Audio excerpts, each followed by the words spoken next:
Hey, it's Paul Gutricht, December 19. So this is about unconscious expectations, right? Conscious ones we know about. We have expectations. But a lot of times we get surprised, we get thrown, and we have big reactions when we don't realize that an unconscious expectation is operating. So I'll give you a simple example. Years ago, when I was just starting out running anger management groups, had a client who said, I came home at the end of the day and the house is a mess and dinner wasn't ready.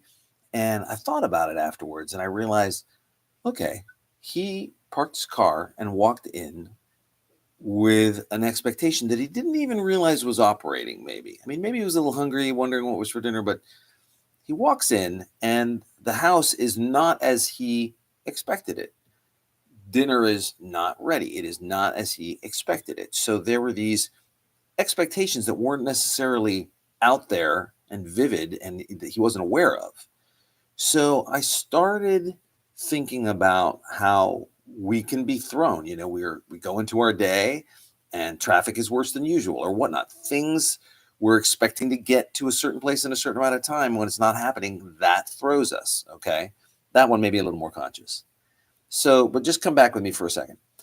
What I started talking to people about, and this is the idea on how to work with this, is giving yourself a moment of transition.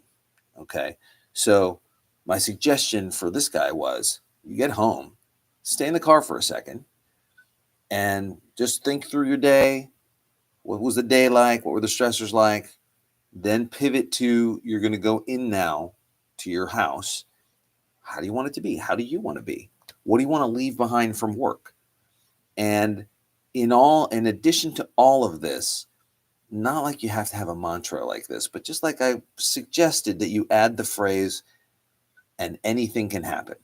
Not like anything's going to happen, right? It's not going to be crazy, but things that you're not expecting might happen and it can throw you. But if you at least give yourself that beat, all right, I made a transition, I'm going in, here's some expectations that I think I have. So now I'm naming some expectations, all right?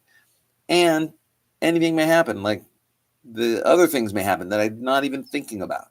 That will just give you an extra beat to pause, regroup, take a moment about how you want to move forward, how you want to respond. All right. And that's going to make even just that one small beat of time can make a huge difference.